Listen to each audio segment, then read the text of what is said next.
大家好，欢迎收看《震惊最前线》，无马看中国，我是主持人张宏林。再次感谢大家收看我们的节目哦。那我们在最近哦，当然一直在提到中国的经济哦，到底现在的状况如何？过去几集我们也谈到了，包含中国恒大地产的一些问题。过去中国的政治风向通常都经过引导，默许透过它的内部的这些官媒哦，来对外来做说明。任何一个对它不利的部分，它当然都会去做钳制哦。还记得之前福耀玻璃的曹德旺他有提到中国人民要过苦日子，哇，那时候这个马上被晋升了。最近比较特别是我们看到了中国的御用经济学家李稻葵，他同样也提到了这个中国人民要过苦日子。这时候官媒反而没有特别做一些处理，也默许让这样的部分在中国内部进行发酵。这到底背后什么原因？是不是真的要过苦日子我们很开心今天继续邀请到我们中国经济学家，也是旅美学者陈小龙博士。陈老师你好。主持人好，观众朋友们大家好。是老师，我想过往中国的经济就等号全球的经济，这个联动的影响，我们觉得还稍微明显。那可是现在我们看到了中国的御用经济学者会说中国即将过苦日子。当然，这到底是什么苦日子？是不是有一些比较全面的部分值得来好好来做一些观察？那特别他提到了，当然比较好奇说未来的走向到底会是所谓的短期的，是长期的？有人说是比较实质面的，或者有可能跟经济金融有关的这些部分这部分老师您怎么看呢？现在是到年底了，我们世界各国都开始回顾一年的经济，展望明年或者更长的时间，希望对未来有一个判断。那么在我们节目里呢，也需要对中国经济的未来做这样一个判断。那对我来讲，这有点挑战，因为过去我们已经谈过不少关于中国经济的话题了。那会不会炒冷饭？重复过去的内容，这是我必须避免的。那么今天我想综合一下中国还有国际金融界对中国经济走向的评估，来做一些分析。那么希望今天所谈的内容呢，既是新鲜的，也是有启发性的。那谈到中国经济的走向首先会遇到两个方面的话题，这两个话题都很关键的。第一个就是说，到底中国经济现在已经遇到的问题或者麻烦，就像主持人讲的，是短期问题还是长期问题？那么投行分析经济动向或者股市的动向的时候，多半是要用数学模型的。不过大家放心我不会讲数学模型了，那样节目就没人看了。但是我想借用经济模型，特别是数据的时间序列分析当中会用到的一个统计学上的概念，叫做噪音。这指的是随机因素或者不确定因素造成的数据的短期波动。那么因为是短期的不确定因素的影响呢，所以数据分析通常会把这种短期波动称为扰动。那直白讲就是说，短期的非正常因素对正常的经济长期趋势的干扰。那么今天我们来谈中国经济的未来动向首先就会遇到这个问题。那到底中国经济现在的下行滑坡是短期的干扰还是长期趋势的一部分？那如果是干扰，那么对中国经济的前景呢，依然有理由保持乐观。那如果这不是干扰，那就意味着中国经济的长期趋势进入了个下行的转折点，以后的情况会越来越差。那有趣的是呢，对这个问题的判断我们是不得不看一下中共当局的政策声明的。但是呢，又不能够完全相信他的政策话语，要从当中把这个假话、空话的干扰排除掉，那找出有价值的资讯。那另一方面呢，我们也不得不看国际媒体，特别是国际商界的媒体的评估。但是呢，商界也是有自己的利益导向的。如果我们不善于全面观察国际商界的分析呢，他们的利益导向也会把我们的思路带偏的。但是呢，他们的利益导向会引导他们关注某些方面，而他们关注的地方恰恰就是中国经济的薄弱环境，或者也可以说是国际商界的薄弱环境。那么，关于中国经济导向的第二个问题就是，究竟中国经济的走向实体经济的动向更重要，还是金融活动更重要？那么我以前谈的比较多的是实体的部分，但今天我想说啊，关注金融活动也非常重要，特别是国际金融界，特别是华尔街对中国目前的金融状况非常关注。当然了，这本身就是一个信号，一个观察中国金融问题的信号。那下面呢，我先来介绍一下中共当局对明年经济形势的政策意向。那么，中共12月8号到10号在北京举行了每年例行的这个全国经济工作会议。中共官媒有大量的报道，那报道的内容也有大量例行的空话、套话、虚话。但是啊，如果你从中筛选出来有用的资讯呢，那就是中共承认说，中国的经济发展面临着3重压力。这3重压力就是需求收缩、供给冲击和预期转弱。那这什么意思？那中共讲到真实问题的时候，向来是语焉不详，用语含糊，他不得不讲，又不想讲透。那我的看法是呢，这个中共讲的这个需求收缩，主要指的是消费力收缩，这是从制造业的下游市场需求的方向在挤压制造业。那么供给冲击呢，主要是指工业原材料、零部件和燃料的价格大幅度上升，这是从制造业的上游对各种产品的生产链的成本挤压。那预期转弱呢，是指从消费者到企业对未来经济走向的预期变差，不看好。那消费者会节省开支，企业会裁员，并且减少经营活动。那这3个因素，刚才提到的，或者说是3个局部动向，它是短期干扰还是长期趋势呢？我们大家都知道，经济是一个各方面互动的整体。如果消费力持续的收缩，再加上制造业的原材料、上游的原材料、零部件的成本大幅度上涨，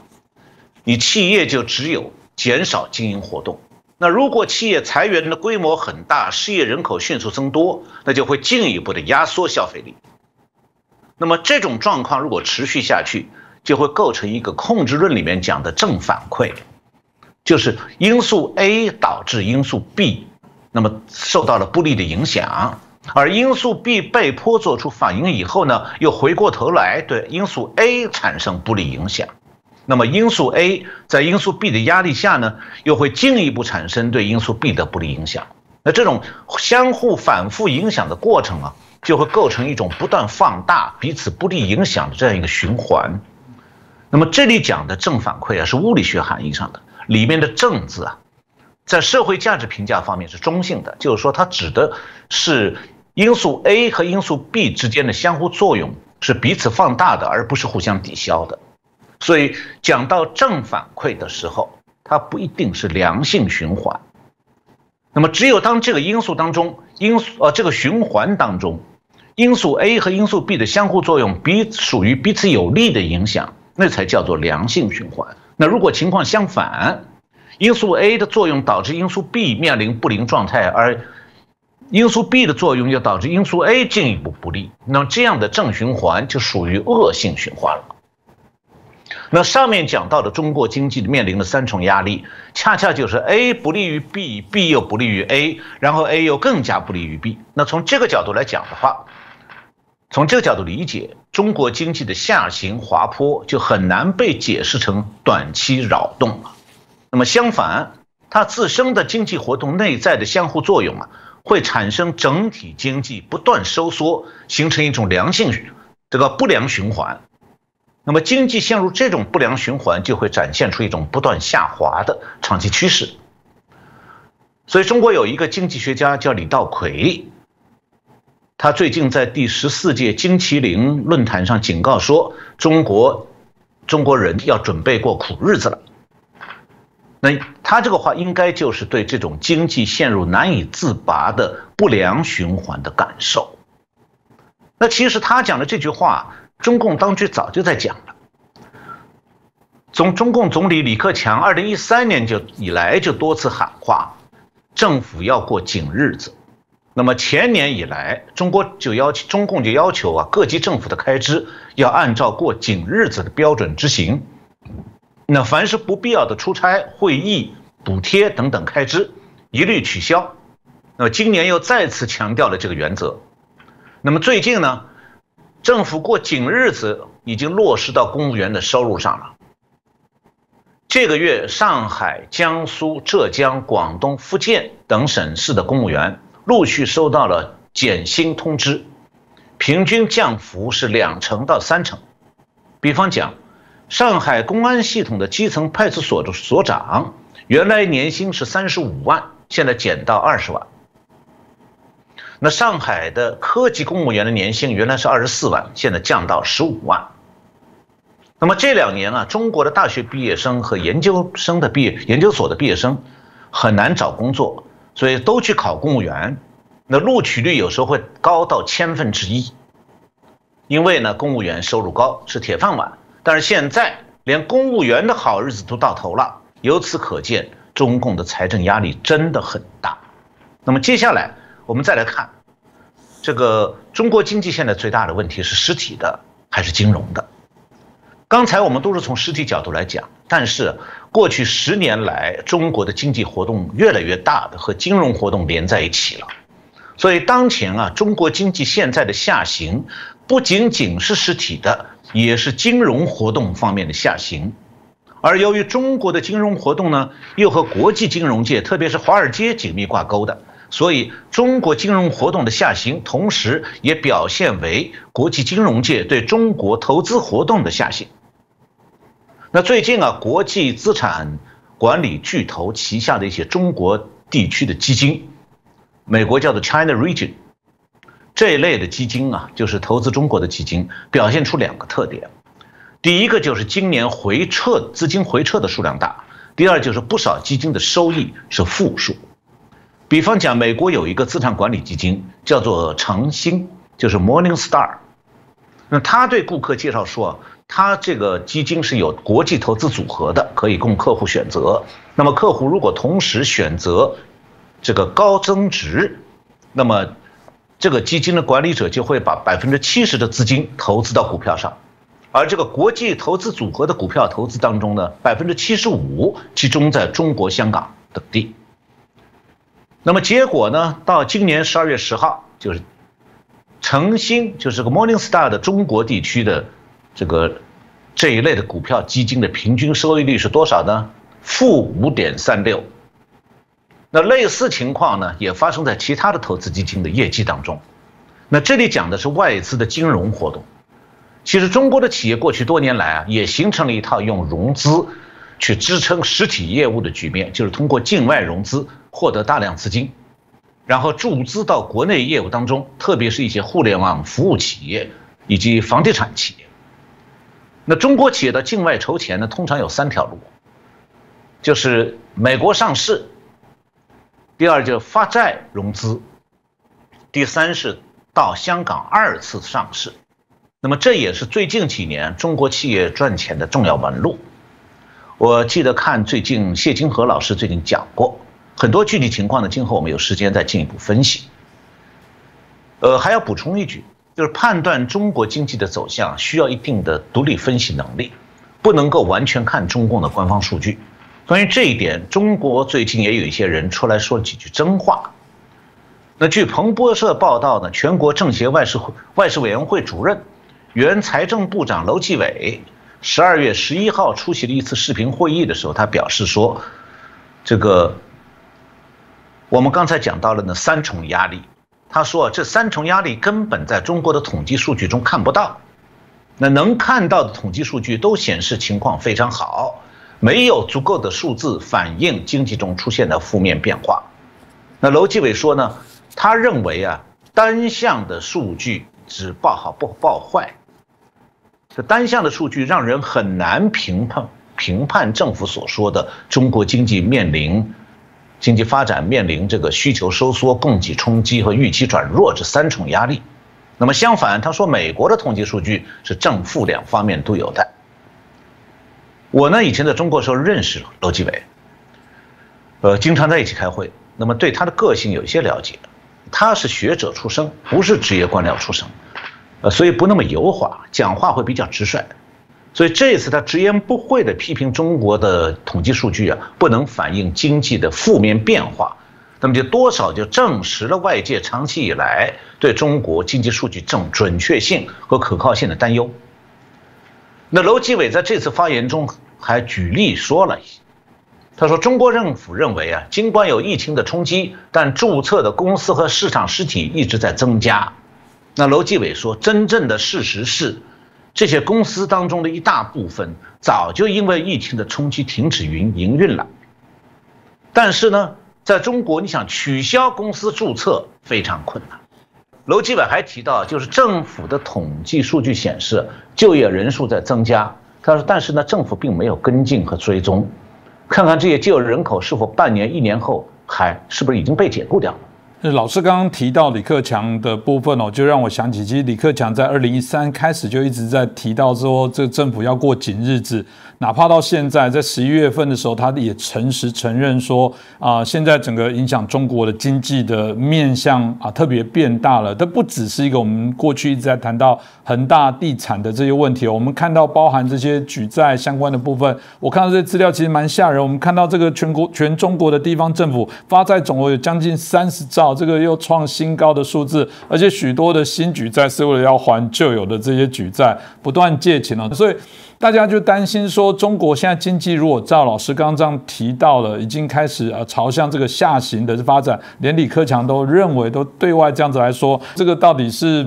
接下来还会有更多祸不单行的例子，还是这个是他们有意为之？到底现在中国实质上整个这个结构，从老师刚刚这样延续的部分说法，老师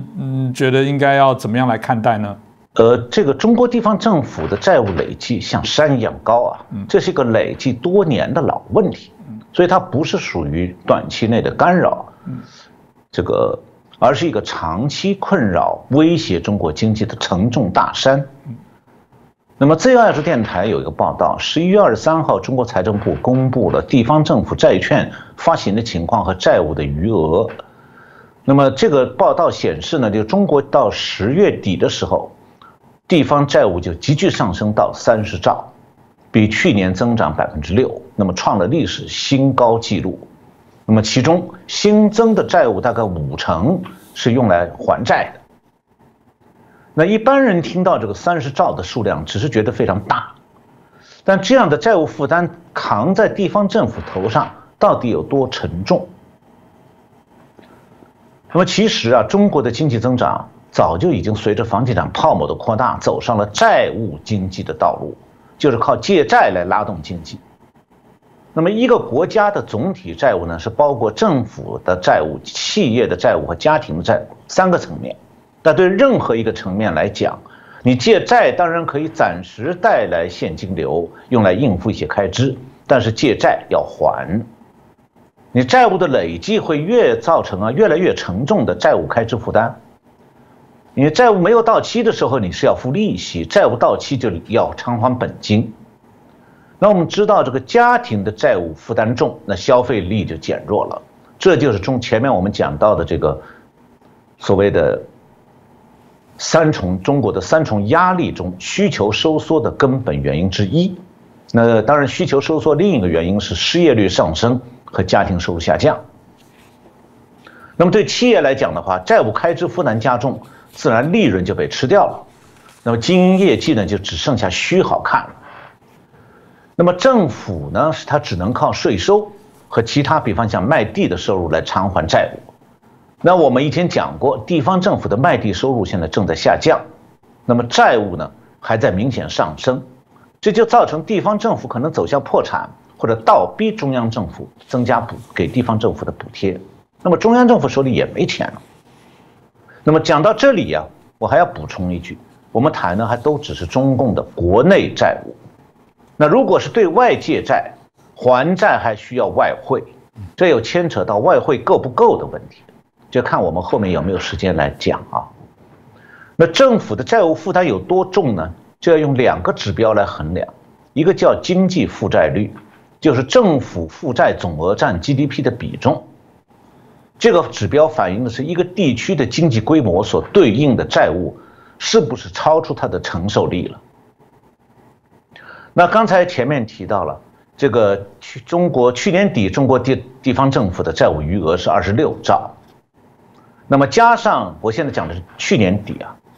加上中央政府债务是21兆，还有21兆，还有国债，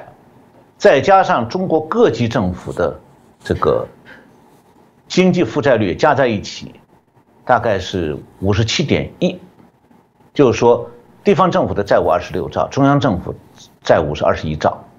大概占整个经济的负债率就是债务与 GDP 的比例是57.1，那么国际通行的警戒线是60%。但是呢，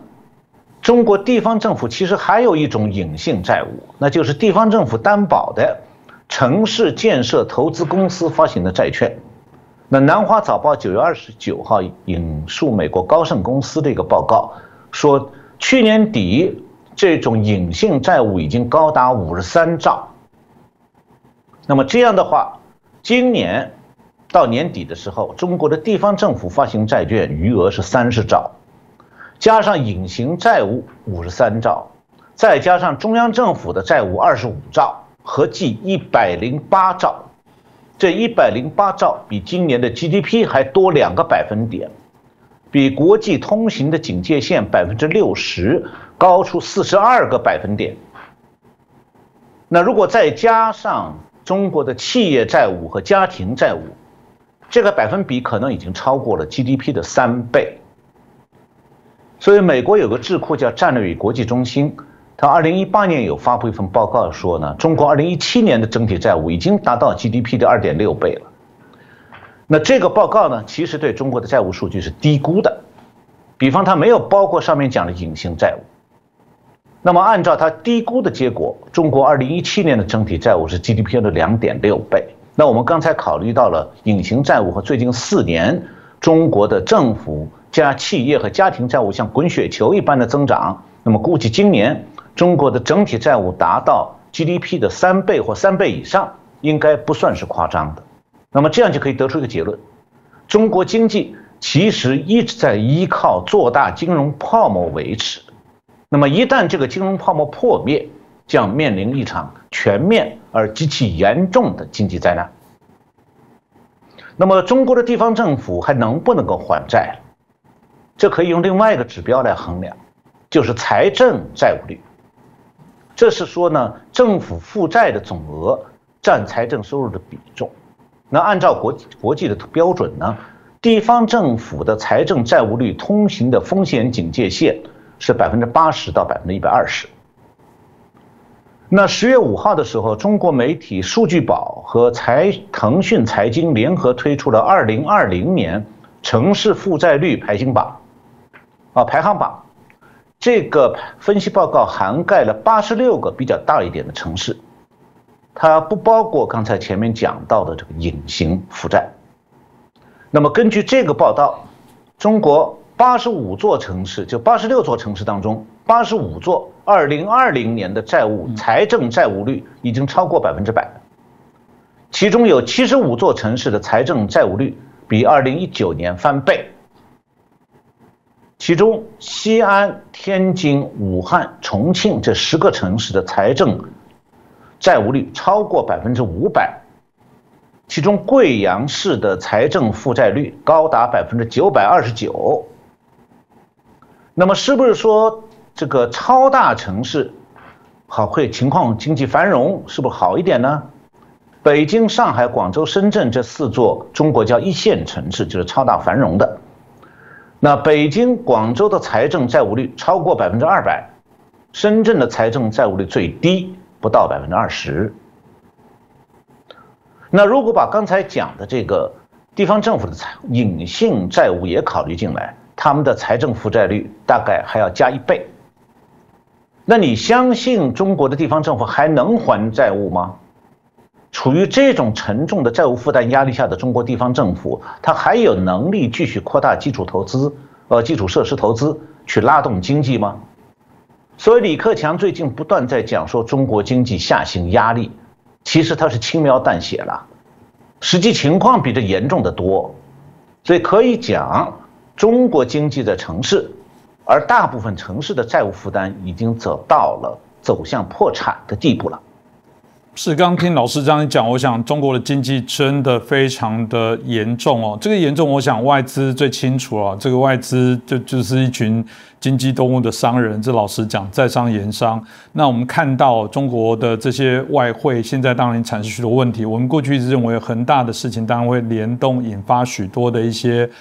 这些所谓大家的恐慌。我们看到这段期间外资同样也是，我看到中国外汇管理局的数据哦，在9月底中国外汇的储备规模大概跟2014的峰值比较起来，相差大概有20%左右。那这个将近是3.2兆的美金哦。有人说哇，这个会不会就几乎就是所谓的中共它的外汇的这些存底的这个压箱宝，这老本哦？所以大家就说，如果照这样子外商不断的撤出，这会不会造成中国未来经济的一个更雪上加霜的一些问题呢？刚才最近刚公布的这个中国外汇储备的最新数据呢，是10月底，外汇储备是32176亿，就是3.2兆亿美金。那么这个数字和今年6月底的外汇储备呢差不多的，6月底是32140。中共这个历史上外汇储备最多的时候是2014年6月底的时候，2014年6月底达到39932亿美金。那6个月以后的2014年12月底就降到了38430亿美金。那这几个数字呢，都是外汇的总储备。外汇总储备这个数字每个月的小幅度波动对宏观经济分析来讲并不重要，重要的是要观察它外汇净储备的变化趋势。那一个国家的金融资产有多少我们不能够只看到总资产的，你也要看总负债。就是你如果没有一个关于它支付能力的完整而可靠的判断，你就没办法知道真实情况。就是要用总资产扣除总负债，才能得到这个国家的外汇净储备。那么中国政府是从2014年的12月底开始连续公布中国的全口径外债的数据，每个季度计算一次，然后这个季度结束以后第4个月公布。那2014年12月底的时候，中国的全口径外债是1.8兆美金。那目前是多少？最新的全口径外债数字是今年6月底的，是26798亿美金，就是2.7兆。那么根据中共这个官方数据2014年12月底的时候，中国的外汇净储备就是用总储备扣掉它的总负债，对外总负债。那么2014年12月底，中国的外汇净储备是2兆美金，这是中国外汇储备最充裕的时刻。那么2021年6月底，就今年6月底的外汇净储备是多少？5342亿美金，比2014年底的外汇净储备减少75%，少了1.5兆美金。那么其中呢，因为外汇总储备减少，导致这个外汇净储备下降是6290亿美金，那么占外汇净储备减少量的41%。那么因为外债上升导致的外汇净储备下降是将近9000亿美金，占这个外汇净储备减少量的59%。那也就是说，中国的贸易和服务项目的这个顺差减少只是外汇净储备下降的次要原因。那么外汇净储备下降的主要原因是它未偿还的外债总额迅速上升。那很显然，中国政府和中国的企业对外借债越来越多，虽然表面上是维持住了外汇总储备的水平，但是增加了偿还外债所需要的外汇和它日常进口还有服务所需要的外汇相互冲突的这个风险。最近我不知道台湾的财经界人士是不是注意到一个华尔街现象，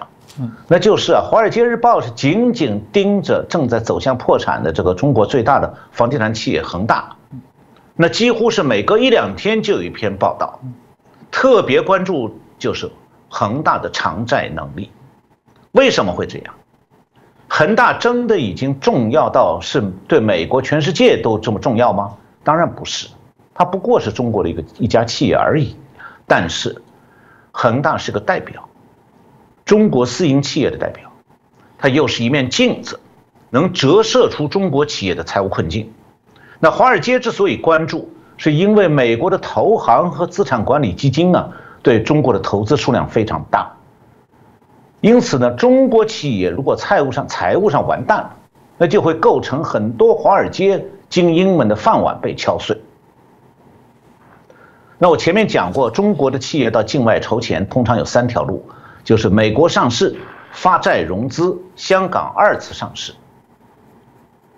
那么中国企业到美国去 IPO， 就是上市，这个初次上市也好，或者是它发行企业的债券也好，那华尔街的投行都能大赚手续费。那么同时呢，华尔街还会帮客户购买中国公司在境外和在香港上市的股票，也到中国的股市上去买中国股票。所以啊，中国企业的财务状况究竟如何，华尔街是不得不随时跟进掌握状况的。那但是啊，最近中国在美国上市的公司突然遭到压力了，就12月2号。美国证券交易委员会就是 SEC 出台了一条新规则，要求在美国上市的中国公司必须披露它所有权结构和审计细节。那么之所以会这样呢，是因为中共呢一直借口国家安全，不允许美国购买中国股票的投资者看到中国在美国上市那些公司的财务资料。那这样的话，美国投资者就一直面临一个巨大的风险，就好像说你买一个商品，只让你看广告。然后呢，商品是包起来不许拆开的，那你心里会放心吗？所以啊，中国在美国的上市公司股票经常被称作叫做中国概念股，意思就是说，投资者是凭着相信中国经济前景灿烂这个华尔街营造的概念买了中国公司股票的。至于这个概念可靠不可靠，天知道。那么 SEC 这个新规定出来以后啊，2年内这些中国概念股大概有200多家中国企业将被美国证券交易所摘牌，因此对华尔街来讲，这些中国概念股已经没多少悬念了。那么这样的话，华尔街就把注意力放到中国企业在境外发行的债券上，看看这些债券会不会能够到期履约，如数的还本付息。那么中国概念股那些公司在华尔街上市以后啊，往往是拿上市作为公司的镀金的形象，那么再通过呢华尔街去发行公司的融资债券，那么用在中国做这个理财产品的方法，用高息来吸收西方投资者的钱，再把钱从美国拿到回中国去用。但是到了还本付息的时候，这些公司是要从中国政府掌控的外汇储备里拿外汇来付的，这就涉及到外汇储备问题了。我们都知道，中国政府实行相当严格的外汇管制的，中国本国的企业和到中国投资的外国企业都不能够在中国直接使用外币结算，所有企业都要把外汇存到中共的银行里，兑换成人民币来使用。那么这样的话呢，中共的中央银行就通过金融系统，几乎把民间就包括企业和居民的外汇全部集中到手里了。所以呢，中国这个官方外汇储备系统其实是包括了企业的持有的外汇的，也包括外企持有的外汇。那么企业或者居民虽然可以在中国的银行开设外汇账户的，存入外汇，但是你存入这些外汇都转化到中央银行的控制之下。那等到企业或者居民说自己需要从我自己的外汇账户里提取外汇的时候呢，你可能遇到种种限制。你要用人民币账户里的存款去兑换外汇，也有公开或隐蔽的限制。比方讲，居民有小孩在国外念书，要兑换外汇去支付学费的时候，银行会要求说，哎，你得出示你们家小孩的那个成绩单，而且呢，定额是每年不许超过5万美金。你又比如说，有居民把这个外汇存到银行开设的外汇账户以后，这种居民的外汇存款就不能视为可兑换外汇了，因为啊，如果你哪一天居民想要提取外汇现金，你存进去是外汇，我说我提出外汇行不行？不行，银行会拒绝给你外汇，他给你人民币。这种情况就相当于强迫居民把手持的外汇兑换成人民币了，等于没收外汇了。那至于企业要兑换外汇，或者是从企业在银行的外汇存款账户里提取外汇，隐蔽的限制就更多了。银行最经常的借口就是要请示上级。那么既然我们前面讲到中共这个净外汇储备大幅度下降，主要是中国对外借债造成的。那中国到底有多少对外债务呢？中共公布的这个全口径外债的数据是分为4个部门，就是政府部门、中央银行、商业银行和非金融企业。那2014年12月底的时候全部外债里，这4类负债机构它占全部外债比例是这样的：政府部门占6.4%，中央银行占2.4%，商业银行占51.5%，非金融企业占39.7%。那么到2021年6月底的时候，全部外债里头呢，这4类负债机构占全部外债的比例呢，是政府部门占16%，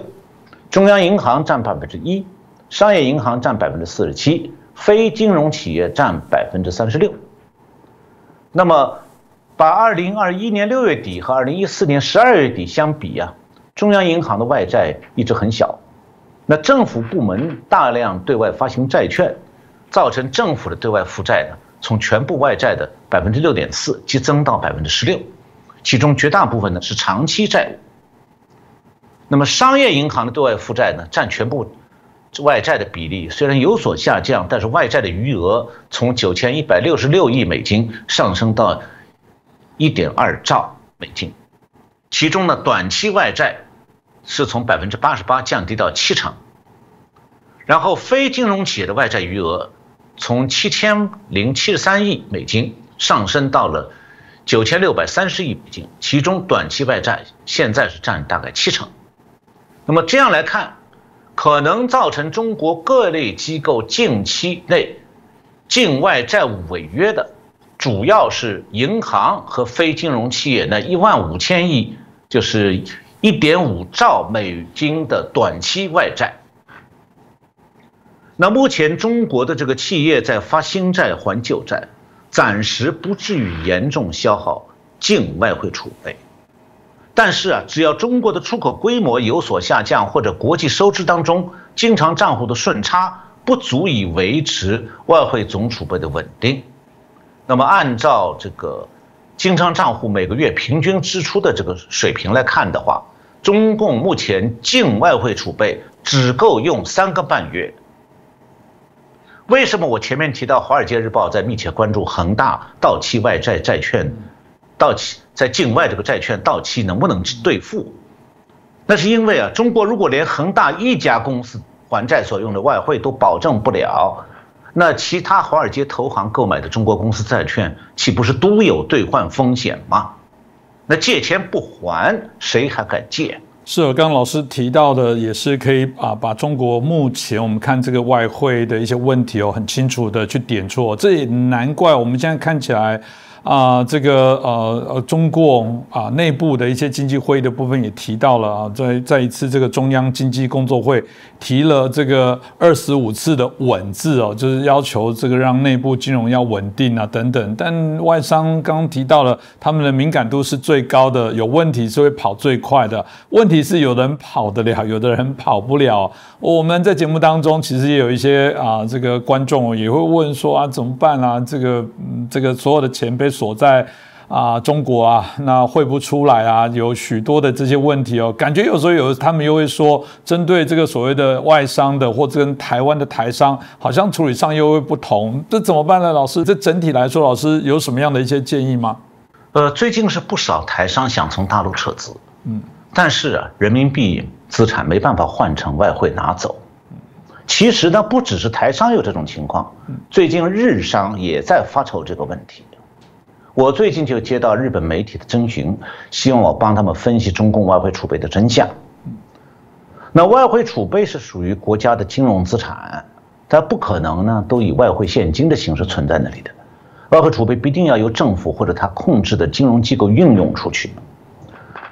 那么中国的外汇储备的主要使用方式呢是购买外国国债、购买外国股票和对外直接投资。那中国现在不仅仅是购买了美国国债，它还购买欧盟国债还有日本国债，但中国政府不公开它持有外国国债的具体数据，把它看作是国家机密。那国际商界呢，通常是通过对美国政府公布的外国持有美国国债的数字呢，来评估中国持有的美国国债。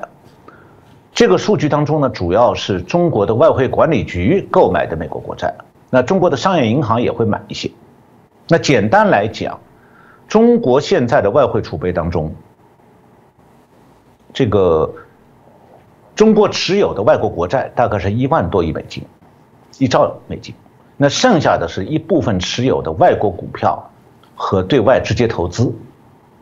那么中国的外汇来源当中呢，历年这个国际收支平衡表里面经常项目的顺差是占一部分，其余部分主要是来自外国在中国的投资。那么按照中国国家外汇管理局公布这个国际投资头寸表，今年6月底的数据，外国在华的直接投资余额现在已经达到3.4兆，就是33650亿美金，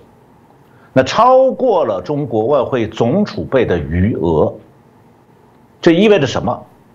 在逻辑上就意味着，如果所有外商都决定全部撤资，而中国政府又完全守信用，准许外商把在中国的固定资产变现加上利润等等全部换成外汇拿走，那个时候中国的外汇储备将变成0，那中国会破产。那当然了，中国的外汇储备变成0这种情况不会发生的，因为中国政府不可能让中国的外汇储备因为外商撤资而消耗干净，它可以用不让撤资的外商拿到外汇的办法来保住外汇储备。那这样做的代价是外商蒙受巨大的经济损失，而中共呢丧失国家信用，遭到国际社会的金融制裁。那么这里我想讲一下这个有关台商的前景啊，我觉得需要在这里借这个机会特别讲一下。就是说中国国内经济形势和国际格局对台商来讲同样重要。那上个世纪啊，欧洲和北美是世界经济的中心重心，那么欧洲呢是冲突的温床，在亚洲呢是大日本帝国的崛起酝酿出来它对亚洲大陆和东南亚的侵略战争。然后1949年之后呢，中国的苏联帮助下实现了初步工业化。那么上个世纪70年代开始呢，日本经济的复苏强盛，还有四小龙经济的崛起，让东亚地区成了世界经济的又一个重心。然后本世纪初，随着中国加入 WTO， 中国经济崛起了。这个崛起过程呢，既得益于欧美、日本和四小龙，也开始影响到从东亚到东南亚各国的政治和经济。那最近几年来，中国经过多年的扩军备战，军事实力显著增强了。当中国的对外军事布局不断向外延伸的时候，在东半球中国的周边地带，中国和周边国家的摩擦日益增加。就是在这样的背景下，所以美国提出了一个印太地区这个概念，这样一个战略思考。那所谓的印太地区，就是从日本到印度尼西亚这样一个广大的地域。那么长期以来啊，各国的民众包括商界已经习惯用5大洲这个大陆地理概念来认识地球了。但是21世纪国家之间的摩擦冲突不再受陆上各大洲的自然地理局限，现代海军的军力投射可以轻易克服海洋的阻隔，构成对其他国家安全的威胁。那么上个世纪发生的国家之间的武力冲突呢，多数情况下是以陆军为主角的，只有在太平洋战争中呢，海军扮演了决定性角色。那么21世纪呢，国家之间的武力冲突会以海军为主角。那么由于中国是正在从近海海军朝远洋海军发展，目前在印太地区越来越活跃，那就让这个地区的许多国家都面临中共的军事压力。那么在印太地域范围里头，有东亚和东南亚多个经济日益发达的国家和地区，也有着维系这些国家经济安全的南海国际水运航道。那如果这个地区发生冲突，势必影响到全球经济，因为全球化这个供应链会遭到毁灭性的破坏。因此啊，印太地区的和平安定就成了世界上民主国家的关注重心了。那么正因为如此，美国构思这个印太战略的时候，是把印太地区看作是一个由太平洋和印度洋连接起来的大陆国家和岛国的大组合。所以台商认识自己的处境啊，现在不能再单纯看两岸关系了，要看一看已经发生重大变化的这个世界格局。你处在这个无可逃避的格局当中，除了对岸在制造的事端和摩擦，整个印太地区的异动都会影响到台商的命运。那么我还想再讲一个，那就是现在很多台商没有意识到啊，中共现在面临着外汇储备一女二嫁的问题。也就是说，中共现在是有2兆5千亿美金的外债，它需要留下还债的外汇。那同时，中共又有3兆4千亿的外商直接投资，这些外商撤资也需要外汇。那中共扣除他日常过日子所需要的外汇，还了债，他就不能让撤资的外商兑换外汇。那如果把外汇给了撤资的外商，他就只好对外国债主赖账。也就是说，一笔外汇，中共实际上许了2家，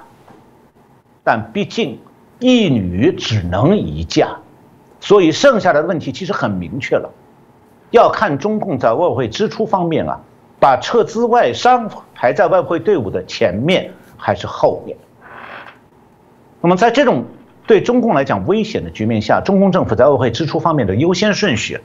我的判断是这样：第一是先保证它必要的进口和服务类的支出；第二是支撑它国内银行的对外信用，保证国内银行的到期外债能够按期偿还，否则这些银行的境外资产会被冻结的。